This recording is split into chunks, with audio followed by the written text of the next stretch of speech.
Yes, Yolanda, as students prepare to unwind after a week of classes, The Ohio State University is issuing that warning. Watch your drinks if you're going to off-campus parties and bars. It's because they've received reports of individuals being drugged.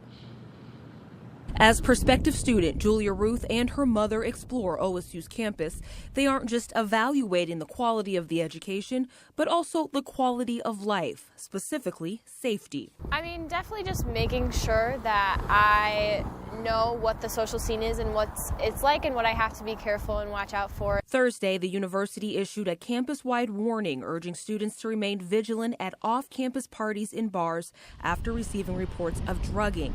The warning did not specify which bars or homes the drugging occurred, but the warning does urge Buckeyes to be on alert, even offering tips to students such as not consuming unsealed beverages or to not leave drinks unattended. I was not really that surprised by it because I hear it happens kind of a lot.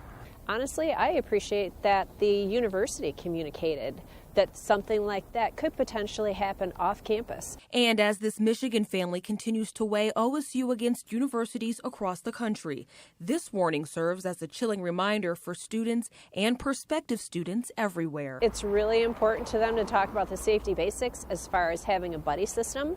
I think also, obviously, safe choices when it comes to alcohol use and being healthy. Also, knowing where you're going. Understanding like the culture of the situation that you're stepping into.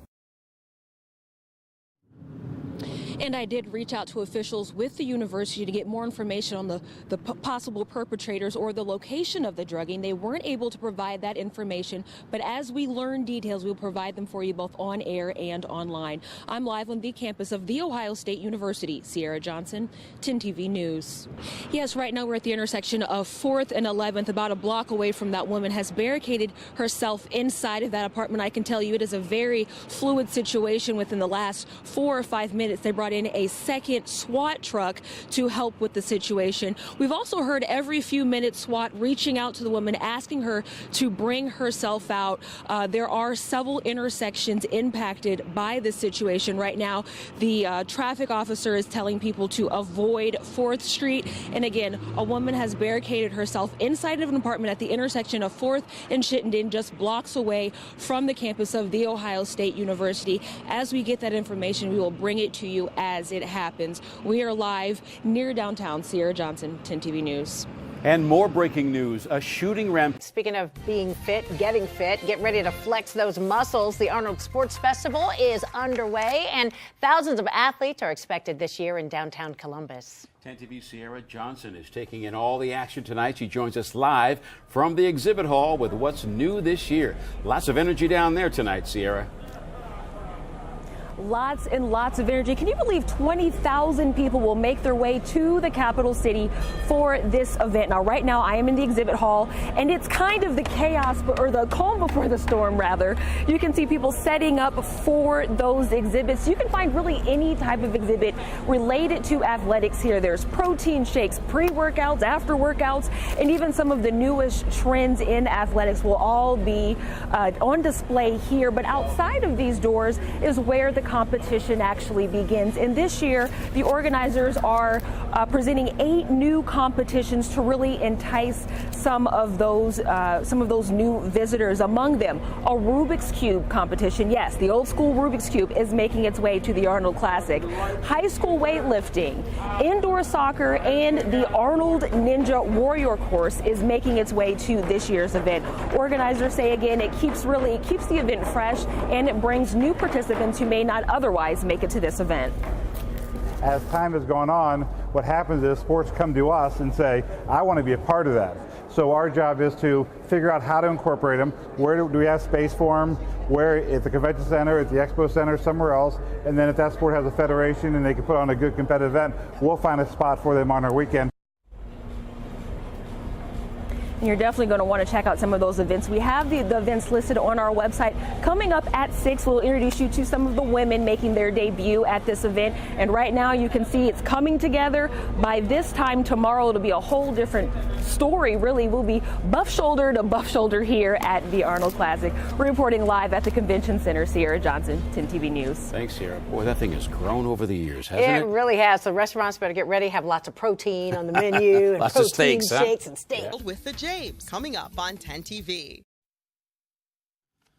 A lot more fit people in the city this weekend. The Arnold Sports Festival is finally underway. And 10 TV, Cierra Johnson is downtown right now with a look at the festivities and everything getting underway. Cierra?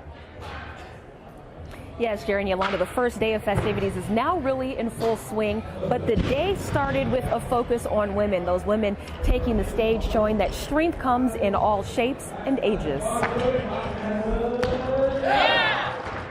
I'm very proud. Extremely proud. As the 31st Arnold Sports Festival kicks off, day one is all about the ladies. She lifts 6 days a week. So she puts probably 2 hours a day into her program. Proud Papa Rob Jones came out to support his daughter, Keziah. At just 17 years old, this high schooler is the youngest competitor in this round. Her family says it's her focus and drive they're most proud of. She doesn't have to have a teammate to help to get her goals. That girl power mantra really a theme through the convention center. Women showing off months of hard work and laser focus, traveling hundreds of miles to stand with the best of the best. Competitor Haley Hilbig. And when you're strong and able to do things that most people can't do, it's a good feeling. And we are happy to report that high school competitor actually placed first in her division. This is her first time attending the Arnold, and as you can see, things are really in full swing now, and they will continue for another couple of hours and pick right back up first thing tomorrow morning. We're live at the Arnold Classic. Cierra Johnson, 10 TV News. All right, fitness for everybody. Yeah, It was in the early overnight hours when Columbus police say they responded to this East Columbus home. When they arrived, they found a 32-year-old woman shot lying in the driveway. And they say the person who allegedly pulled the trigger was this woman's older sister. Columbus police say a preliminary investigation reveals an altercation between 32-year-old Sade Garner and her sister, 35-year-old Anjor Lawrence, led to gunfire. It was a little after 3 a.m. when police responded. Garner, who was found with a gunshot wound in the driveway of this home on East 13th Avenue, was pronounced dead shortly after police arrived. Loved ones of this woman are gathering at Pure, an East Columbus lounge where an owner tells 10 TV Garner worked as a promoter. Friends sent memories of the victim to 10 TV through Facebook. Jordy Jordan wrote, "She was such an amazing friend and beautiful person. She was so outgoing and motivational. She was a leader and touched a lot of souls." A relative of both women who did not want to go on camera says this family is still in shock and are working to process an event that has forever changed their lives. And the situation remains under investigation. Columbus police are asking anyone with any information to call their confidential tip line. In East Columbus, Cierra Johnson, 10 TV News.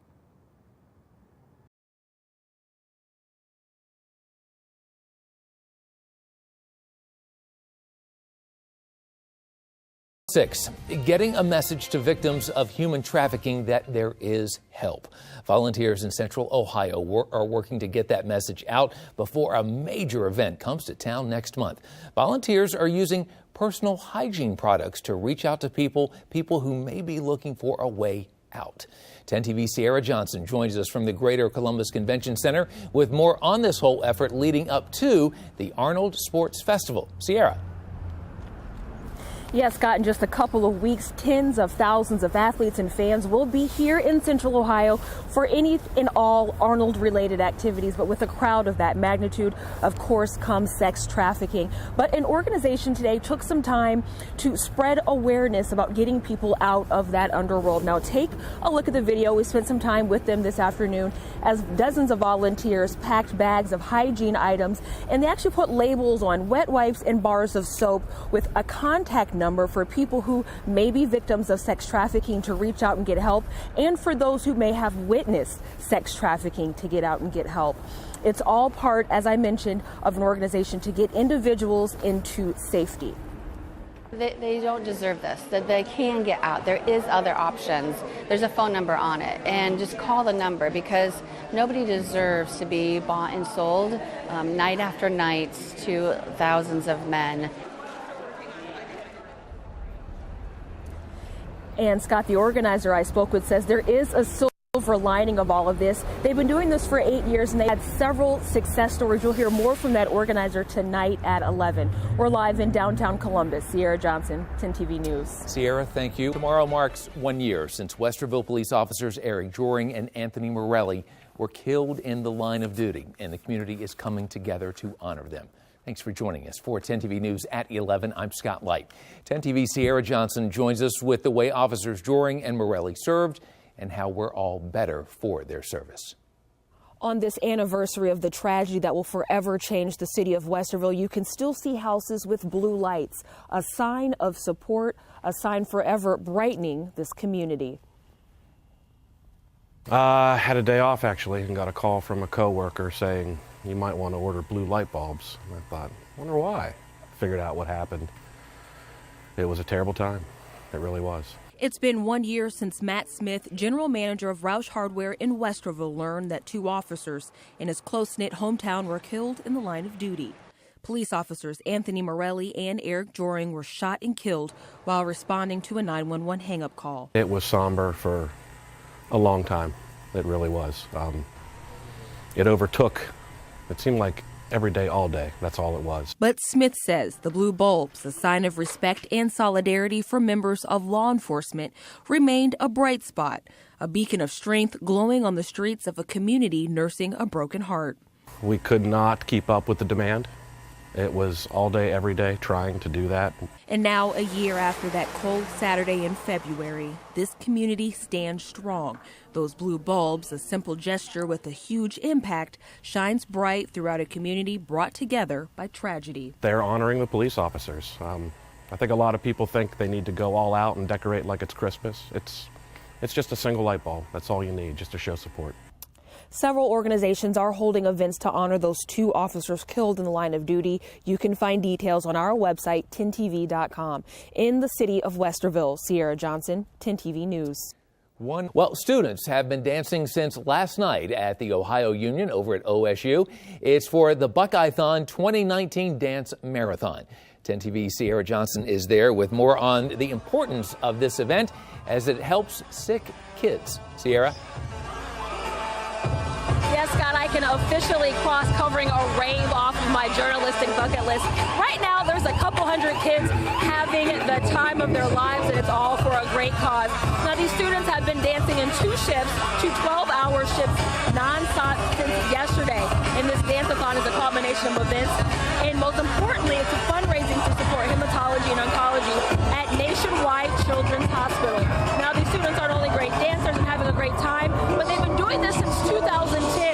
Since the program started, OSU students have raised millions, and this year, the 5,000 students hope to succeed at their goal of more than $2 million.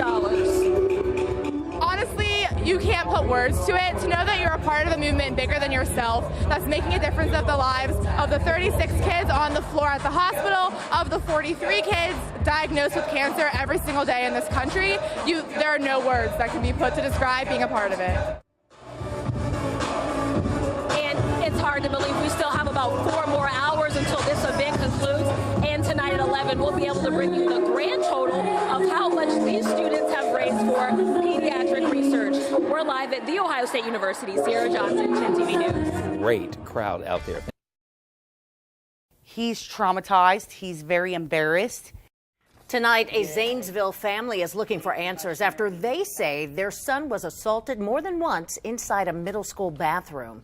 Good evening and thanks for joining us. I'm Yolanda Harris. And I'm Jerry Revish. The alleged assaults happened at Zanesville Middle School. According to the boy's mother, he suffered a concussion and bruising and was exposed to another student's bodily fluids. 10 TV reporter Cierra Johnson is here to explain more. Cierra?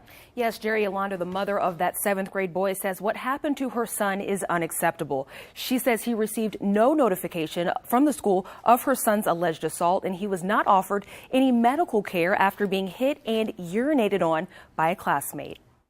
I was feeling embarrassed, and I never wanted to show my face again. 7th grader Jacob Gallagher says he has no desire to return to class at Zanesville Middle School. His mother says she simply wants answers. Friday, I got a call from Jacob from school. He asked me to come and get him because he was shoved into a urinal and a child had peed on him. Jacob says after being roughed up and then shoved in a school bathroom, one of the boys peed on him while 2 others stood by and watched. They were just sitting there laughing. If someone peed on you, what would you be? You'd be traumatized. Jacob's mom, Robin, says she demanded answers on how the alleged assault could have happened and how the district planned to address the issue. She says she was told she would have answers by Monday. But by Monday, Robin says there was no communication from the district. Jacob says he was once again assaulted by the same 3 students. Jacob is now required to wear sunglasses because of his sensitivity to light. I then took Jacob up to the hospital. He was diagnosed with a head concussion and a hematoma to his left eye. Zanesville Assistant Superintendent Stephen Foreman told 10 TV the school has launched an investigation with the assistance of the school resource officer into the alleged assault, but would not elaborate on what disciplinary action is being taken against any of the students involved.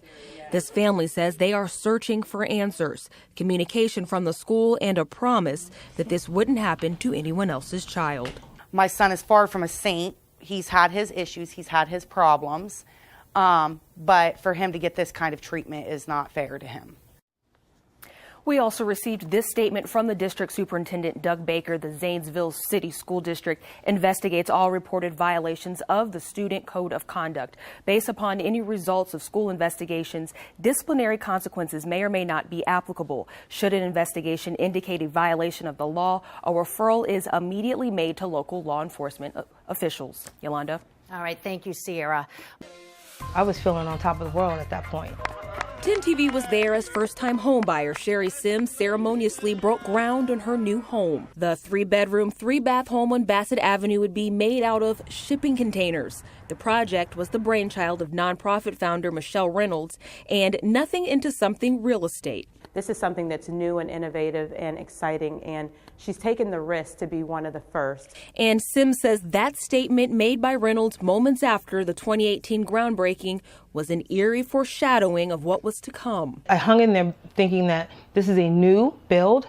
This is something completely different. And so my patience, I allowed for that because this is not a typical home. Sherry Sims says after talking with both the realtor and the developer for more than a year and a half, she says this is what she has. It's a far cry from what she was originally promised. I'm heartbroken. I really am. Sims says for months there were no updates, no communication. She says the builders and project managers went radio silent. And it was just in the last week, nearly 18 months after she began this process, that Michelle apologized for the incomplete work and refunded her deposit. I emotionally was invested in that home. I have things that I've been saving to put in my new home. I feel let down. I really feel let down. In Columbus, Cierra Johnson, 10 TV News. The nonprofit behind Sims Container Home and the neighboring 25-unit container apartment complex denied our request for an interview, but did issue this statement saying, as a nonprofit, we are suffering after trusting the previous development team to execute this project in accordance with the correct time and cost schedules.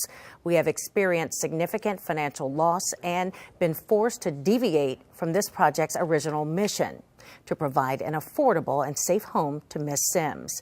As a result of the many difficulties related to the completion of this construction project, we empathize with Miss Sims. Well, as we approach Valentine's Day, no shocker here, flowers are on the minds of folks throughout Central Ohio. But how do you ensure that you get what you pay for? 10 TV News reporter Cierra Johnson explains how placing orders online could leave you a little impatient.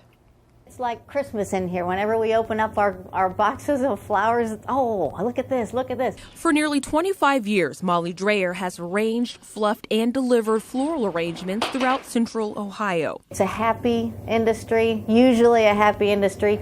But in her time as a small business owner, the landscape has changed. Consumers now have more options and have moved away from placing orders directly with brick and mortars and are leaning more on third-party websites, a move Dreyer says could leave customers feeling a little wilted. Using this third man, you're putting a middleman into the system. And it's that middleman that florists like Molly say are causing problems. Liz Guyton of Cleveland placed an order with a third-party vendor she found using a search engine. The succulent arrangement was bound for Galena, and she thought this vendor was an actual florist. You know, my mom was real excited about it, and I was doing something nice for her, and it just made me feel awful. This is what Liz ordered. But this is the order placed by that company with Molly's Florist, a cheaper arrangement, a far cry from the original picture. Liz said Molly's Flowers and More corrected the order despite not making the mistake, ultimately losing money on the deal. But this shop owner says just days before one of the busiest floral days of the year, the situation should serve as a warning, one that could help you avoid a major oopsie-daisy. If you can call a flower shop directly, especially during these big holidays, it is key. In Sunbury, Cierra Johnson, 10 TV News. Those changes will impact as many as 6 schools, including this one, Ecole Kenwood French Immersion. District leaders say this reorganization will both help with school overcrowding as well as better use of building space. Of those schools impacted, 6th graders at the language-based schools Ecole Kenwood French Immersion, Columbus Spanish Immersion Academy, and Hubbard Mastery will remain at their respective schools until the opening of a new immersion middle school during the 2020-2021 school year. That school will be housed in what is now Dominion Middle School. Dominion Middle School will then relocate to the North High building on East Arcadia during the second half of the school year. Other changes: Columbus North International will combine with Columbus Global Academy at the former Brookhaven High School starting next year. CCS parent Amanda McClafferty says she understands change can be difficult. She says this move could be a positive one for students and parents who may previously have thought their options were limited. Because the grade band configuration wasn't meeting our families' needs, a lot of families were having to make really tough choices. Some of our families were leaving the district for other districts. Some families who didn't have that ability were looking at charter schools. And district leaders say they hope to incorporate experts on the national level as well as those at the Ohio Board of Education to help make this transition a bit smoother. In Columbus, Cierra Johnson, 10 TV News. The Columbus City School District is making moves again when it comes to students and school buildings. The district says it's in response to overcrowding and how the schools are used. 10 TV News reporter Cierra Johnson visited one school that is part of the district's new plan. All of the in-class instruction for kindergarten and first grade is done in French. Columbus City School parent Amanda McClafferty says she couldn't imagine a better educational fit for her children. My husband and I wanted to give our children the gift of language. After having one child go through Columbus City School's French immersion program, Ecole Kenwood, she wanted the same for her second. But this school, with nearly 400 students, serves just pre-K through 6th grade. So to learn the Columbus School Board has plans for middle and high school programs was welcome news. We are really excited to be able to tell our 6th grade families that they can stay for 7th grade and that we'll have a new building ready for them when those students enter 8th grade. We're thrilled to tell our 5th grade families that they don't need to look for other options for middle school. They get to stay here with us. The district has also granted the same one-time, one-year expansion to Columbus Spanish Immersion Academy and Hubbard Mastery. Other changes recommended by the board: the relocation of Dominion Middle School to the North High building on East Arcadia Avenue for the second half of the school year. And Columbus North International will combine with Columbus Global Academy at the former Brookhaven High School starting next year. This parent says she understands change can be difficult, but in some cases simply unavoidable. She says this move could be a positive one for students and parents. So this new middle school plan really gives them hope, and it gives them someplace where they know that their kids can go and continue learning language. In Columbus, Cierra Johnson, 10 TV News. And the district says the plans were based on the feedback they received from parents, staff, and community members in the last 3 months.